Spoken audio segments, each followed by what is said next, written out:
AGR 234 NFSM અને NMEO યોજનાને લઈને કોંગ્રેસ કિસાન સેલના પ્રહાર. પાલ આંબલિયાએ સરકારની કામગીરી સામે સવાલો ઉઠાવ્યા.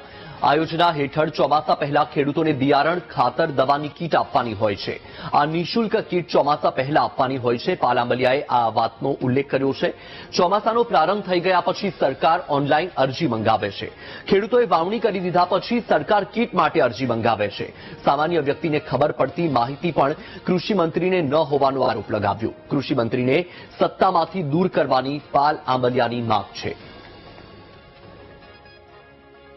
AGR 234 NFSM અને NMEO આ ત્રણ યોજનાઓ દ્વારા ચોમાસા પહેલા ગુજરાતના લાખો ખેડૂતોને બિયારણ, ખાતર અને દવાની કીટ આપવાની હોય છે, મફત આપવાની હોય છે.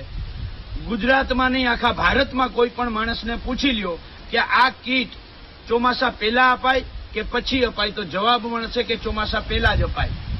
આજે ચોમાસું પૂરું થઈ ગયું, મે મહિનો પૂરો થઈ ગયો, જૂન મહિનો પૂરો થવા આવ્યો છે.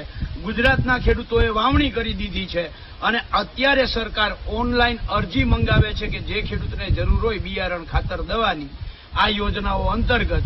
આ સાબિત કરે છે કે સામાન્ય માણસને જે ખબર હોય એ ખબર જો કૃષિ મંત્રી અને રાજ્યના ખેતી નિયામકને ખબર ના હોય તો એ બુદ્ધિનું દેવાળું ફૂંકે છે.